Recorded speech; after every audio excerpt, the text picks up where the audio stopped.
Hey, everybody. I'm Victor Brooks, and welcome back to the Victor Brooks Show Instagram Indie Fam series. We are about 1, maybe 2 minutes later. My Wi-Fi went out, rebooted, and now we're back on. Come on in, y'all. Frank Banaco, thank you so much, Frank. Fleck 1378, thank you for joining us. Shay Booms, thank you for joining us today. Brand Fearless, y'all come on in here. We have a great show today. And as you know here, we at the Victor Brooks Show Instagram Indie Fam series, we focus on the artist and their journey. We scroll through on Instagram, we hear a music and we watch their clip and their performance. We may scroll through and see some visual artist, a comic or whoever. But this is a format where we can get to know the artist that we love when we scroll down or when we follow, and there's something about their artistry touches us or speaks to us, like people say. But it's a wonderful way for once again us to get to know that artist. Where did they come from? What fuels their passion? And then also for the public, that if something happened in this episode, this artist, their conversation and their journey spoke to you in some way, go follow them. We want you to know where to follow them, where to download their artistry, how to support this artist and their artistry. Yeah, Brand Fearless, that's right. That's right. Maryann Maisano is joining us today from Fort Lee, New Jersey. When I tell you, I cannot wait to get into this conversation. If you're not following Maryann, you're missing out. Maryann, I call her the Renaissance woman of art. This lady, singer, songwriter, writer, comic, actor, and producer of her own, I'll let her explain what it is, but she has a show that she's producing as well. And, when we talk about artistry, there's a journey like in everyone's lives that has their own journey that they that we live every single day. But when we're able to sit down and talk to these artists and find out, what fuels your passion, what fuels your artistic expression. Today is a day like all of the other guests that I thank so much for when they took their time or take their time to come and join us.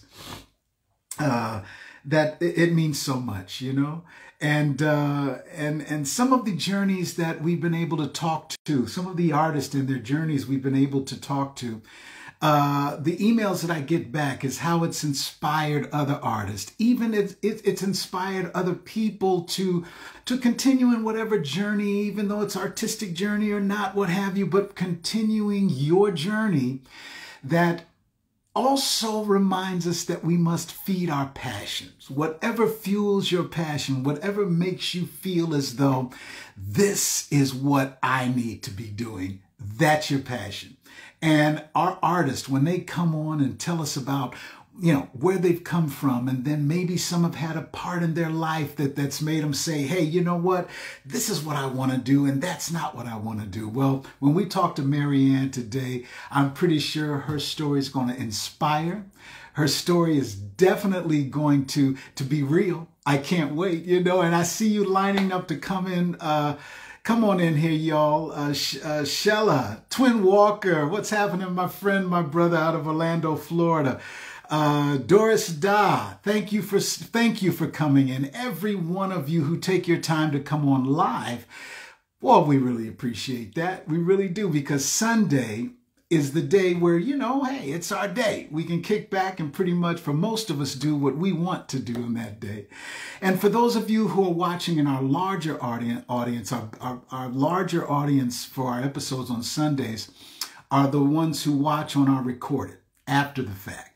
And soon, as I mentioned before, we're now in the editing mode of all of the interviews that you see here on our page. They will be going to YouTube, to the Victor Brooks Show YouTube channel, where those shows that we have over 60-some episodes at this point were edited down from our Facebook Live show that we started in the midst of the pandemic, and if you want to just do yourself another favor, positivity posse and indie fam, the Victor Brooks Show YouTube channel brings you the interviews of those who have joined us over from the Facebook Live page. This is Eddie Laverde, Melba Moore, Bill Duke, the movie director, Larry Dotson, the Barcades, Clifton Davis of Amen, and That's My Mama, Salima Nimoy, who is just an incredible author, one of Amazon's bestsellers. You know, check out both formats. And I learned to say subscribe and like as well. Please, we want to spread this word of positivity. Oh, I see the icon here. That's right. Oh, yes. Hey, Wendy, the incredible Wendy Vaughn is here, who is my co-host on the Victor Brooks Show. Over there on Facebook, as well as the YouTube channel. And thank you, Wendy. She's got my back from here. She knows and giving me my support and reminders. That's right. Her mother, Wanda Vaughn of the Emotions. Big sis Wanda Vaughn kicked it off for us over there on the Victor Brooks Show Facebook channel. Wanda Vaughn told her story, as well as, you're right, Mickey Howard told her story. It's about the stories. It's about what we can relate to. And that's what we're going to get in today with Maryann Maisano, coming live from Fort Lee, New Jersey, everybody. Let me press my icon here. And we'll get into this.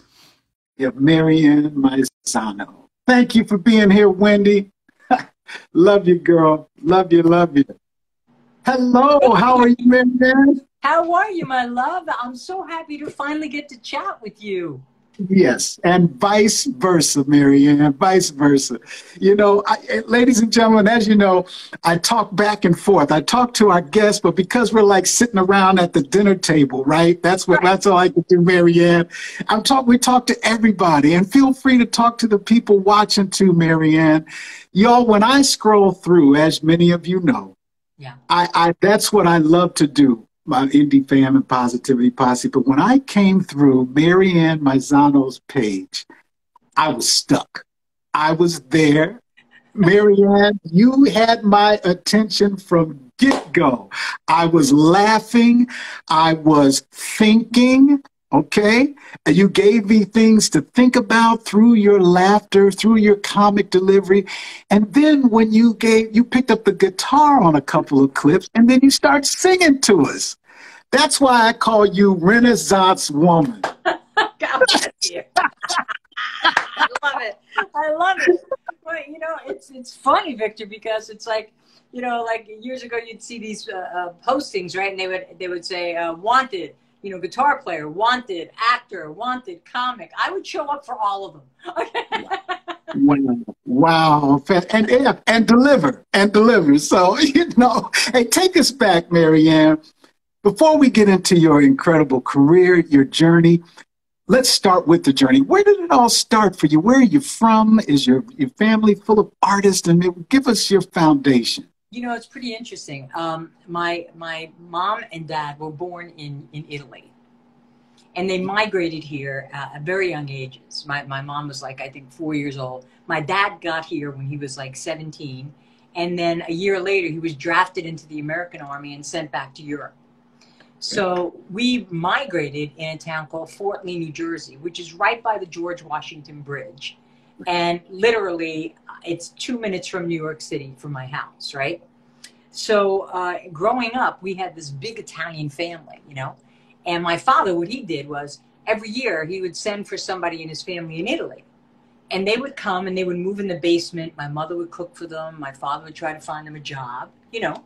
And it went on like that. It was like living in a documentary, you know? And what happened was, I was 5 years old, never forget, every Sunday, you know, big Italian dinner, right? Just like in your house, big Italian. That's right. That's right. That's right.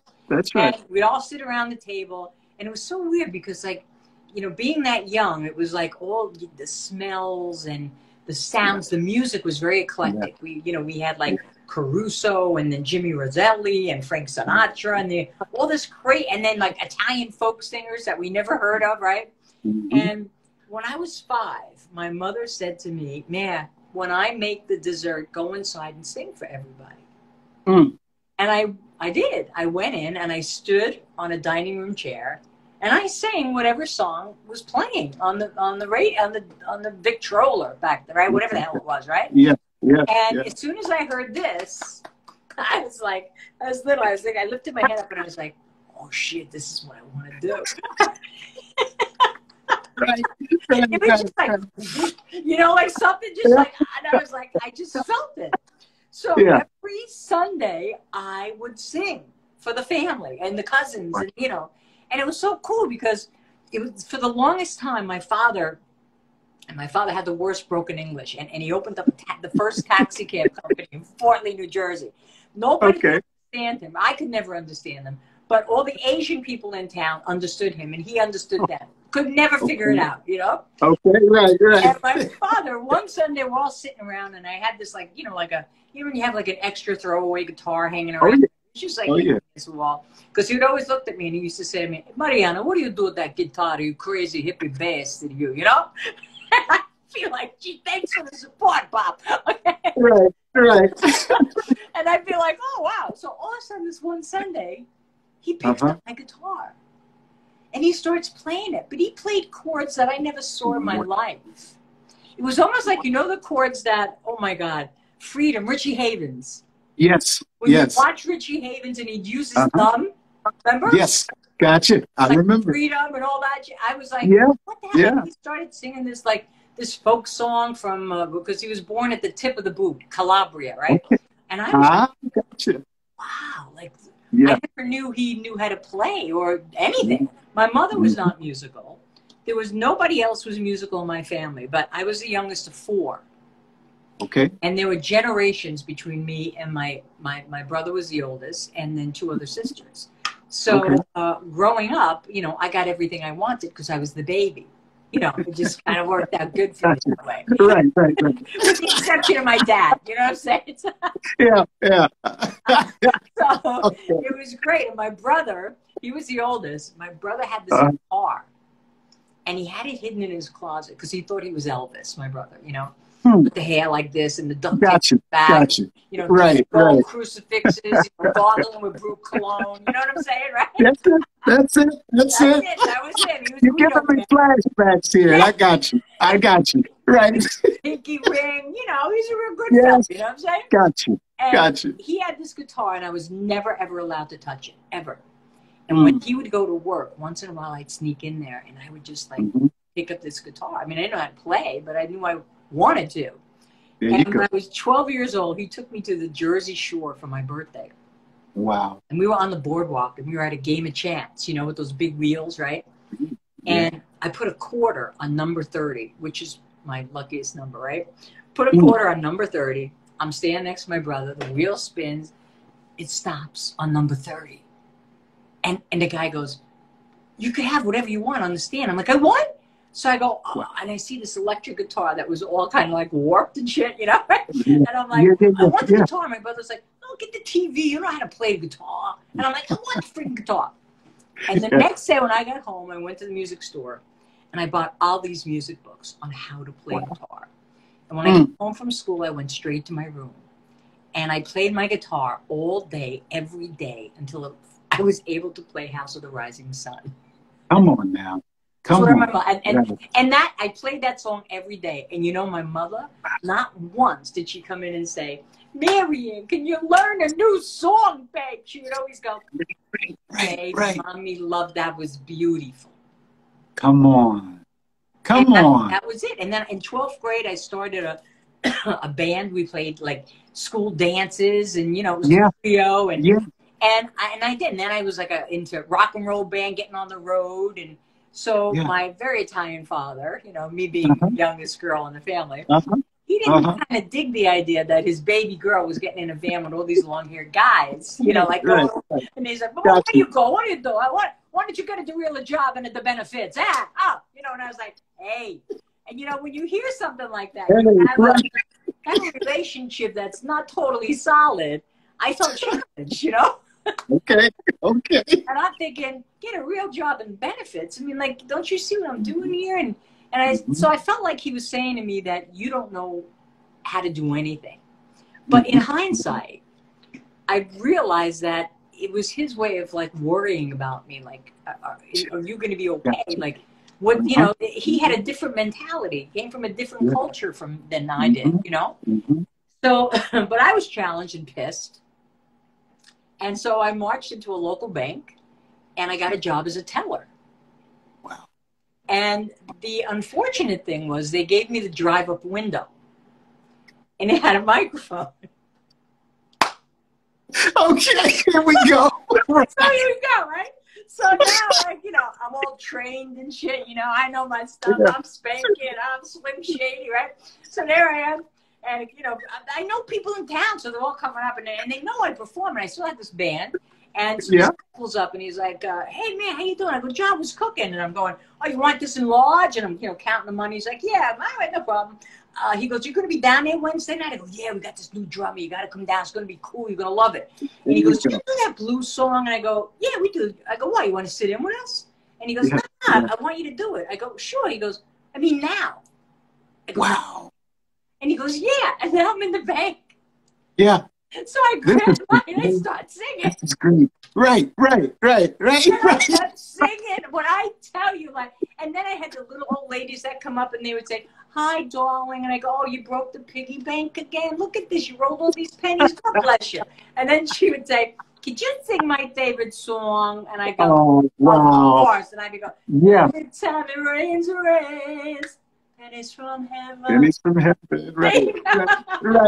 Right. So what happened was I wound up, you know, when you're a working musician, everything's cash. And back in the day, I mean, you know, I didn't have any end tables. They were speakers. My mattress was on the floor. There was no box spring, you know. And what happened was, I mean, you don't have that kind of money. But now I had a job, and I kind of got successful by accident.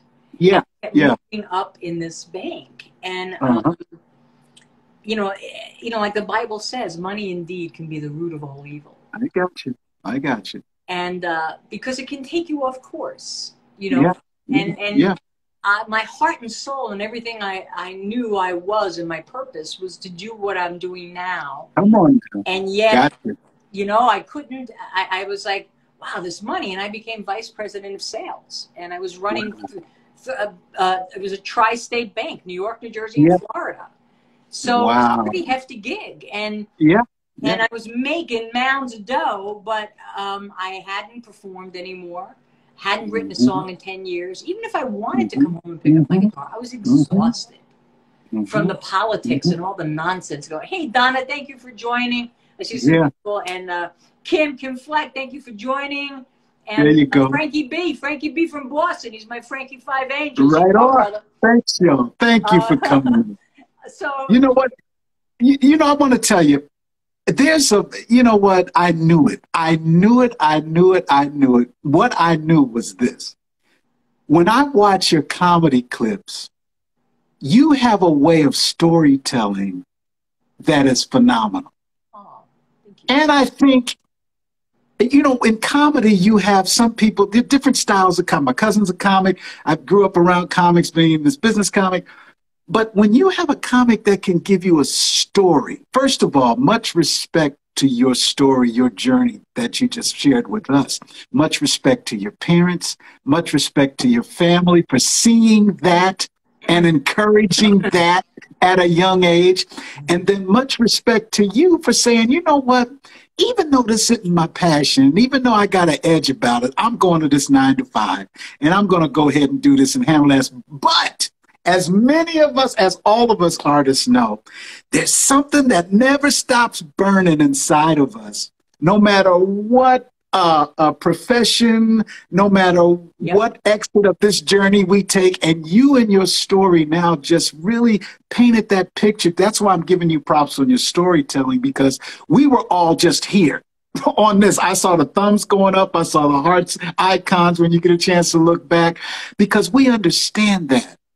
When you started to really, first of all, how long did it take you to stay, or how long did you stay in the 9 to 5 in that world? And what happened to say, you know what, I'm going to do something else, or did you?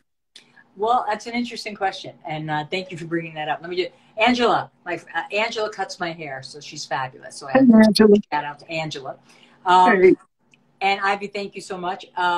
So what happened was I was totally depressed and totally, uh, absconsed of any kind of creativity. And I was giving a motivational seminar to the sales team one day. And I have, like about 80 people in front of me. And times were changing. And now these people, remember back in the day when we were little and our moms would take us to the bank? It was like going to a museum, right? Oh, yeah. Big marble, you'd walk in, you'd hear your feet. Yeah. Right? Yeah. You'd be like, and the bank manager was sitting high, like on a damn throne, right? That's So right. it was like, you go into these places and now it's like, oh my God, I'm in this bank and I'm like, I have nothing. So I had all these people in front of me and everything was changing. Everybody that worked there years ago was just an order taker. They come in and say, Victor, what do you want? Right. And now you had to be a salesperson. And these people they weren't salespeople.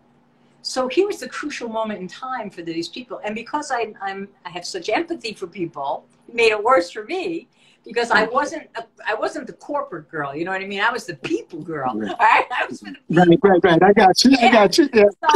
So now I felt so bad because I know these people, we had sales automation things. Everybody's tracking everything now. And if they didn't get with the program and drink the Kool-Aid and really embrace this sales process, they were going to be pink slipped out of a job. Gotcha. So, I remember having them all in front of me one day and I said, okay, I'd like you all to raise your hands and let me know when you were 5 years old, did you want to be a banker? Uh-huh. And nobody moved. Nobody did Wow. not.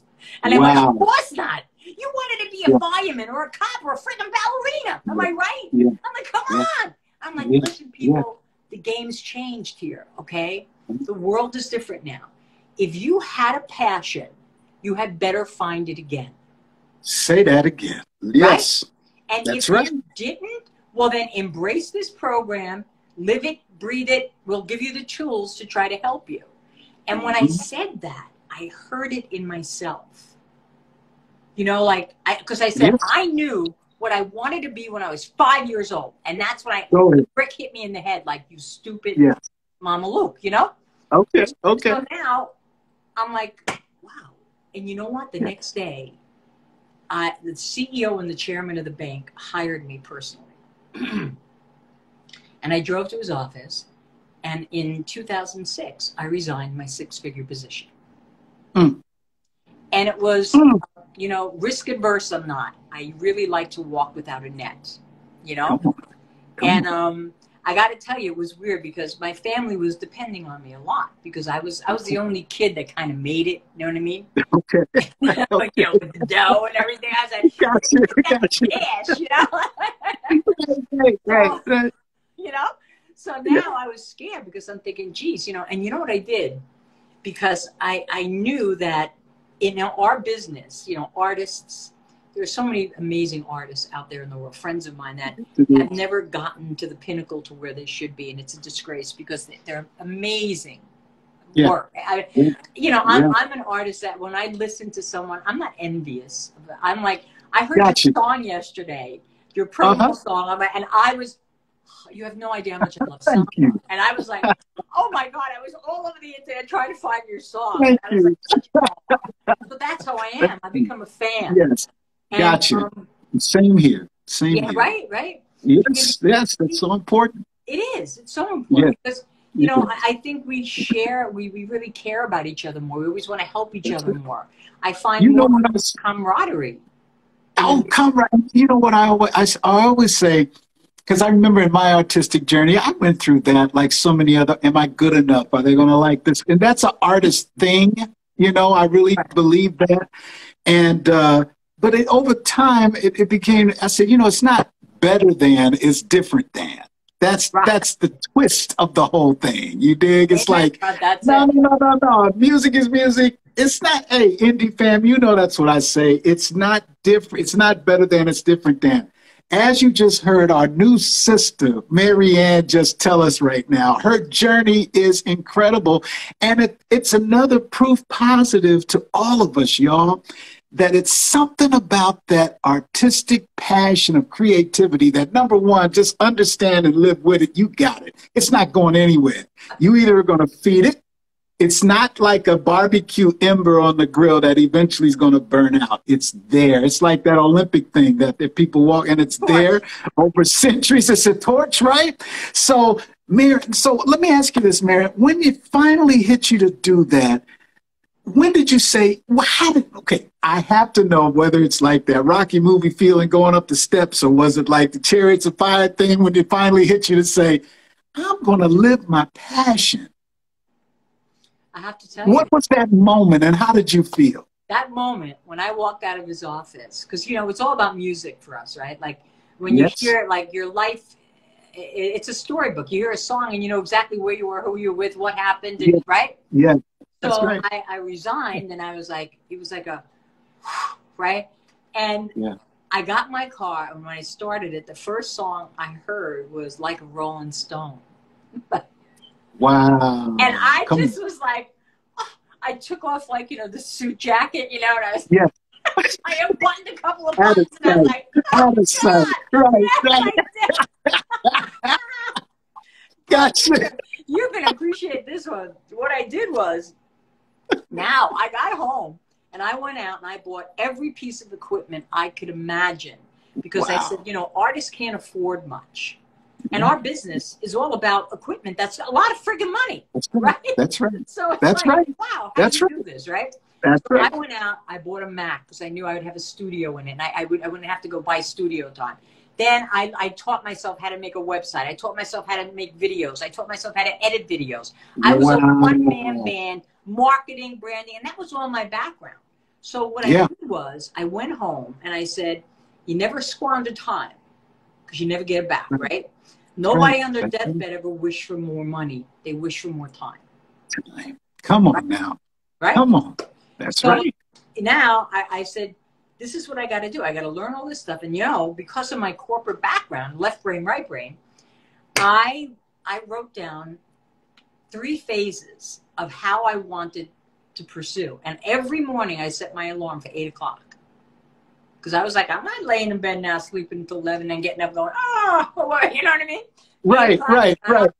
Had coffee, boom, boom, boom. 9 o'clock, I was sitting at the desk on the computer making shit happen. So the first phase 1 was that I needed to write a CD of music. And I wrote that CD in under 2 months. It just came pouring out of me. Now, the interesting part to this of phase 1, I put it up on, I think it's on Spotify and all that stuff. It's City of Light. City of Light was the lead song. And my sister, who was very shy, went to a wedding.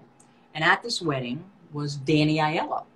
Now, Danny was a great actor. Unfortunately, he passed. You know, he was a moonstruck. He was going to do the right thing.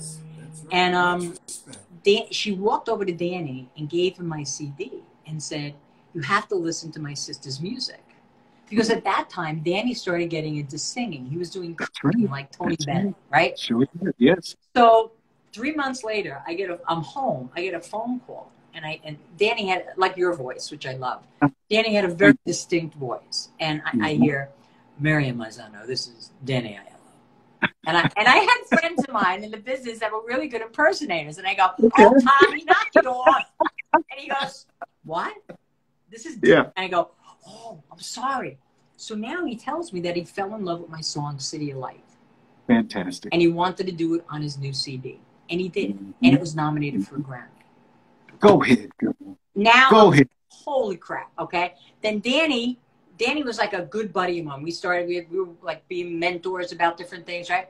Then my next phase was I wanted to create an all-female comedy and variety show that supported the traditions and cultures of the Italian American people. Gotcha. But you don't have to be Italian to come to the show. You just have to have a dysfunctional family. Okay, all right. Because we all have the same shit. You know, whether it's gravy or cornbread. Do you know what I'm saying? Gotcha. Right. Okay? So it just doesn't matter. Okay? So I went. Go ahead. I went, I put a casting call out.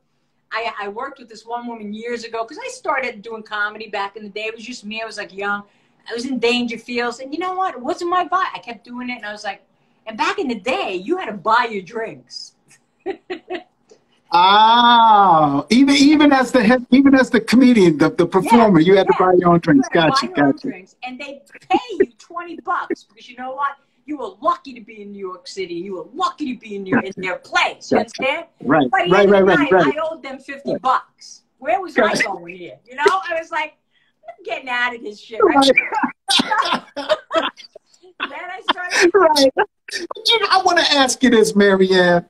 Okay. Now, and you heard in my pre-intro, you covered. Well, it seemed like once it hit you to say, you know what, this is the direction I'm going in. My journey, I'm about to explore my creativity. Because one of the things I love about being an artist, Maryann, is that there are no walls, there are no ceilings, and the foundation that we stand on is our artistry, our creativity, right? It seems like you just went full throttle, because you just mentioned songwriting, already a singer growing up, then you explored your songwriting. Then in that exploration, there was a Grammy nomination. All right. Then through that, you mentioned comedy. You mentioned producing a one-woman show. Right. Okay. A writer, an actor. You just went for it, didn't you? I did. Because I said, you know what? God gives people a lot of gifts, but sometimes don't open them up. Right.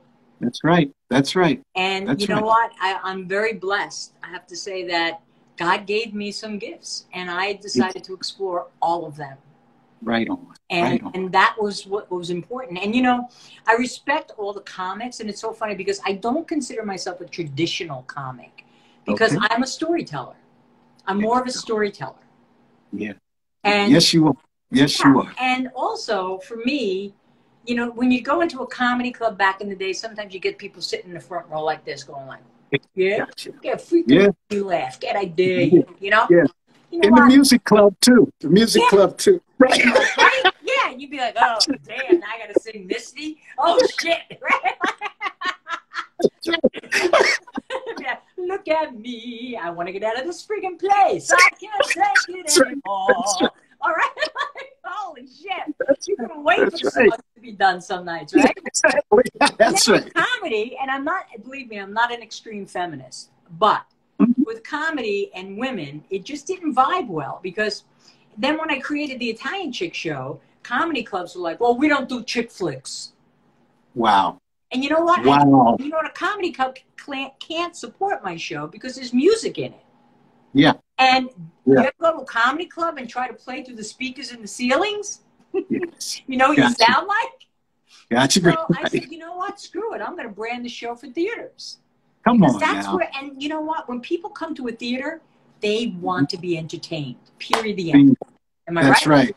That's right. They're listening. They're feeling. They want. Yeah. Right. Yeah. Exactly. Because the last thing I did after the Italian Chicks was I wanted to write my one-woman show about growing up, the youngest of four, first generation Italian American, Italian mother, and how all the things in my family, because they were good people. It was just that, you know, my father was a typical Italian man. He loved the ladies, and my mom, you know, it was generational. They never left their husband.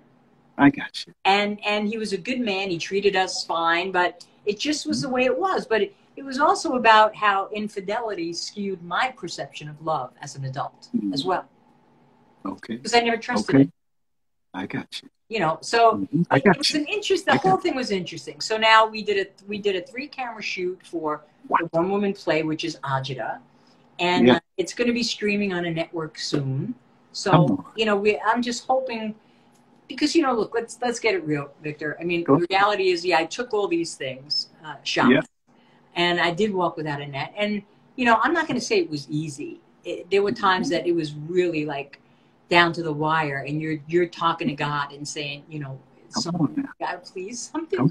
And something always happened because God doesn't let you down in the 11th hour. It just doesn't go that way. Am I right? Yeah, come on. You write it. Funny story, which you'll like. When I did resign my position at the bank, I didn't tell my mom because I was afraid because my dad had already passed, and I thought she would be like, "Oh my God, what if we need money? What are we gonna do?" Gotcha. I made like I went to work, and I would call her every night when I got home, and I'd listen to her talk to me about who she saw outside, blah blah blah, and never said a word that I left my job. And we were doing this big gig in Hoboken at Frank Sinatra Park. And the newspapers did this big friggin' article about us, 2 pages. So I know, holy crap, right? God doesn't let you down. You're right, buddy. I can't see your name out there, but you're right. And so you know what? My mother read this one paper. Yeah. And I called her thinking like I'm coming home from work, but I wasn't. And she answered the phone like she swallowed a canary. Like she had some. And I'm like going, she was like, "Hi, babe." And I'm like, "Hey, Mom, what's up?" What's going on? I'm not too busy today. I'm tired. "Oh, you worked hard?" "Yeah." And she goes, "Guess what, babe?" "What?"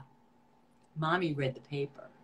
And now I was like, because I thought everything was going to fall. And she said to me, "And you know what? You're my baby, and you can do anything." Bravo, bravo, Mom. Right on, Mom. And I believed her. I believe. Yes, that's it. That's right. You know what, Mary? Come on now. I knew it. Indie fam, I told y'all this is fantastic because y'all know when I get these, I got these bumps right now. These good goosebumps because you speaking to the soul. You speaking our language, Maryann. We understand that whole thing of artistry about some of us have 1 foot in, 1 foot out, and then some of us who take both feet out and jump out there, and do the thing that you've done and are doing. Much respect. And listen, everybody, as you know, this show is not a format, y'all, Indie Fam and Positivity Posse, to tell you to do anything.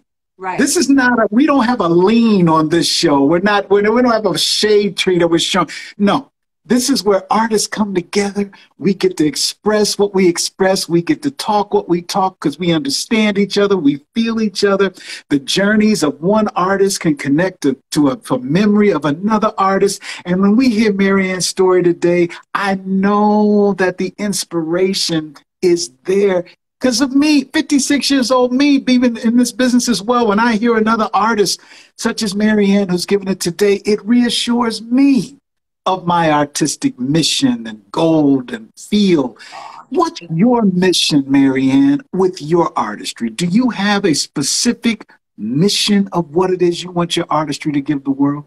Yeah, and it's pretty simple because everybody always talks about the fame and the money and the this, and for me, it's about making an impact. I want to make an impact on people. And and there are many times after a show that, it's like being on a receiving line in a wedding where people just want to come up and talk to you about what they felt about watching the show and listen, because, I do music in the show as well. And I do very dirty song parodies, but I do a very legitimate Italian song, Al Di La, which is so people, it's a visceral journey that they go on in this comedy and variety show. And this one lady is on the line and she's walking up, and I go to one of my comedy partners. "Oh shit, she's crying. This can't be good. Like, what the hell's going on?" Right? So she walks up to me and she goes, "I just want to tell you something." She said, "I heard words tonight that I haven't heard since my mom and dad were alive. And when you sang Al Di La, you brought me back to Sunday dinner. And I want to thank you for taking me home." And that, I was just like, I had goosebumps because I was like, that meant the world to me. Yeah, that was fuel, wasn't it? Wasn't that something like a fuel for artistry to keep on keeping on, to write that other song? The moments like that, it turns on especially during the time when I'm in my artist darkness, when I don't feel like creating, when I don't feel like doing this and that. But when moments like that, and see, I can think back now on your story just now. That turns that light on in there for me. You know, it turns that thing on to say, hey, get back in this game, artist. Right. Shake it off, artist. Right, you know, right. You're here for a purpose. You're here for a meaning, right? Mm-hmm. What advice can you give that artist right now that's saying, you know what? I hear what you're saying, y'all, talking about me and you. I hear what your conversation is. It's positive. It's this and that. But I don't think I'm good enough. I watch TV. I turn on the radio, or I watch a video, and I don't really think my artistry is as good as that. It's not up to par as that. Because people are buying millions of records of those people and look at their artistry. Right. What advice do you give an artist that's stuck in the personal ratings game of their artistry? Okay. Well, first, let me thank everybody for commenting. I see a lot of comments, and everybody's loving the mom story, so that's great. Thank you all for joining and commenting and staying with us. Well, the way I look at it is, you can never compare yourself to somebody else. Mm-hmm. You are your own unique talent. You have something that I have something that you can't bring to the table, and you have something that I can't bring to the table. There you go. Okay? Right. And if you're going to compare yourself to other people, forget about it. And to this day, and I've always said, anytime I do a show, whether it's a solo show or whether it's with my group, I always say to the new people that I bring in, let me tell you something right now. When I'm backstage and I'm getting ready to go on and you're introducing me, I am nervous as hell. Nervous as hell. And you know what? Until my feet hit the floor and then the adrenaline kicks in. But the reason why I'm nervous, because I always have something to prove to somebody. Yes. And if you sit there being all cocky, thinking you're all Slim Shady and down in it, you're going to walk out and they're going to know that you're not. And they're going to sense that there's no honesty to you. Because when you go out scared shit and you think you got to prove something to someone, you're going to freaking make it happen. Go ahead, girl. And that's what you got to do. Right on. Right on. Get up there and do it. And speaking of that, can you be talked into giving us a taste of something today? I would love to. I would totally love to. Thank you. Patricia Bolton, thanks for coming. One of our original indie fan viewers, Patricia Bolton, thank you for being there. While Maryan's setting up, we're going to just give some more shout outs over here, y'all, for people who are taking your time to join us. SG Rasul, thank you. Jay Saluk, thank you. See, Donna Powerhouse Brasso. Muito obrigada por família de brasileiro Rio de Janeiro. Muito obrigado, meu coração muito cheio agora por seu tempo hoje. Thank you for being here, our family in Brazil. My heart is full. Thank you. Yeah. God, I love what you just said. You made me fall in love with you. It was like Pepe Le Pew. I was like, let me take you to the gas bar, my love. No, I'll take you with you now. Oh, and that voice of yours. I love that voice of yours. Thank you. Thank you. Okay, I picked out two songs for you. The second one is a blues song, which I wrote, it's just that I love blues, so it's just my thing. But this one is more contemporary, and I wrote this one in March, and it was funny because somebody said to me when they heard the song, who'd you write that for? Mm-hmm. And I said, oh, this one I wrote for me.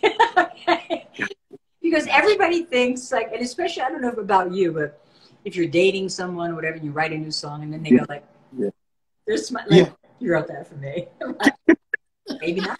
Maybe not. Okay. Maybe I heard a freaking story. Maybe Victor told me a story, and I got inspired. There's narcissist. Got to deal with narcissists in our life. You understand? All right, so here we go. All right.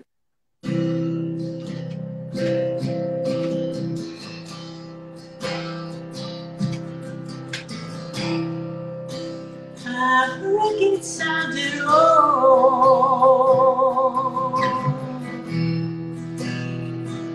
Thought I'd lose my mind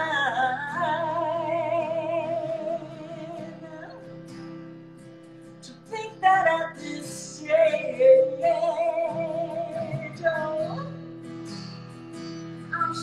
fighting for what's mine.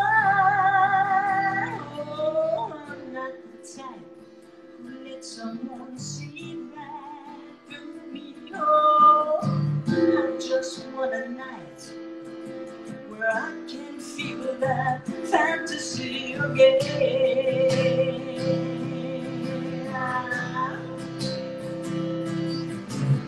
Oh,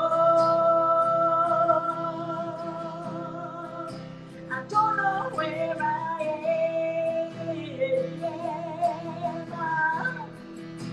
I wish I knew the way back home, but then I realize you're not there.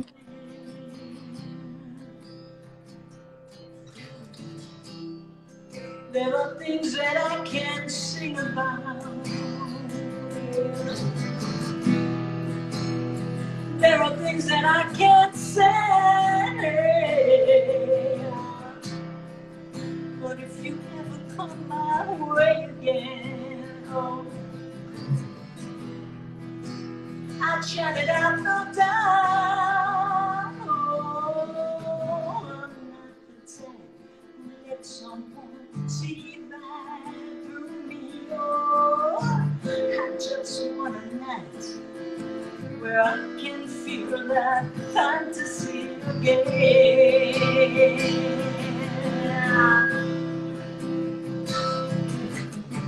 Oh, I don't know where I am.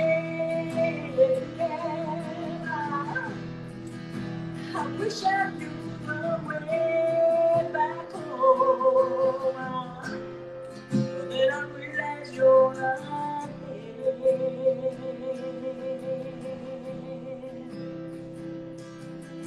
I'm lost in the dark, and yet I see you standing there.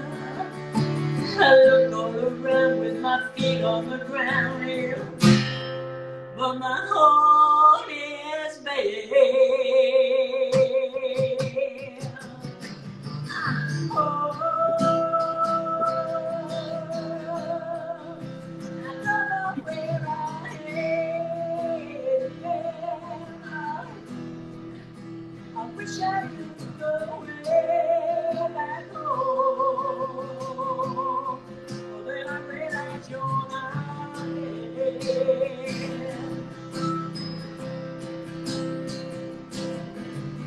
Oh, I made a few mistakes.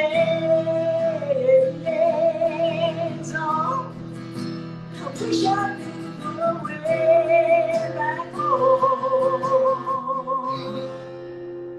but then I realize, oh, you're not there.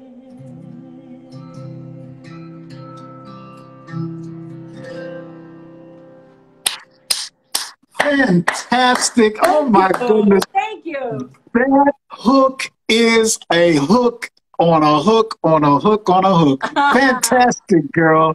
Thank you, thank you, thank you, guys. Thank you. I love you guys. Boom loves you back. Boom loves you back. Ooh, go ahead, Maryann. Let me tell you something, Renaissance lady. You know what? You have inspired today. You've given us what we needed today. We got some medicine for some souls today. I know I'm not the only one that you filled a prescription for, girl. Thank you. Thank you. Thank you. Thank you. Yes. Yes. Please, ladies and gentlemen, let's talk to Positivity Posse and Indie Fam. Check this out, y'all. You see, this is why we do this. And I see your love that you're throwing, and I keep those emails coming, because when you have a show just like this one today, y'all, I know you got touched just like I did. Go follow Maryann's page. Go download the music. Go support when she's live anywhere around you. And you get it once again of this small bit of what we were able to contain of Maryann's creativeness that she gave to us today. Go follow, go download, go support, go buy that ticket to come see her live. You got fed today. Go get it again. Go get it again. Maryann, thank you, sister. And please come back. Please let us know everything you're doing. I love talking to you. I love talking to you. I love talking to you too, girl. I really do. God bless you. You really are the best. Thank you so much. Thank you. And thank you all. Thank you all for your comments. Appreciate it. Ciao, Come on now. Is there anything you want to say to your people before you go? This is your time. Anything. Oh, hey, listen, you know what? If I can make you think about something, if I can touch your heart, if I can make you smile, then just come on my page, follow me. I don't ask you to buy a ticket. I'll do it for free just on, on Instagram. I don't really give a shit. All right, so let's just have fun. Right? Let's just have fun. Right on, Mary. Go to theitalianchicks.com, go onto Spotify, Amazon, all that jazz, and you'll find me there. I appreciate it. All right. Peace and blessings, sister. We'll be in touch. Be well. All right, now. Okay. Bye-bye. Hey, y'all. That was it again. I know. Oh, look at that. Once the little camera came down, I see all the love you just given today. Oh, man. We love you, y'all. Indie Fam and Positivity Posse, we appreciate you taking your time every Sunday that we are on. Some Sundays we may not be on because of personal things in life or scheduling or what have you, but for the majority of Sundays, we are here 1 o'clock, 2 o'clock p.m., Eastern Standard Time, USA, 2 different shows, 2 different artists just for you and just for me. That's a positive selfishness because I get fed just as you are fed. When these artists come on and take their time to talk about their journey, to give us a taste of their artistry, just as Maryann gave that incredible original song today. That's what it's all about. It carries me through, and I know it's going to carry you through, y'all. And we're going to be back at 3 o'clock today. Come on back and get some of this positivity on you. Take a bath in it. Take a shower in it. Scuba dive in it. Skinny dip in it if you want to. Just jump in that pool of positivity. And when you come out, sprinkle it on as many people as you can, because that's what it's all about. And we're going to see you next time on the Victor Brooks Show Indie Fam series right here on Instagram.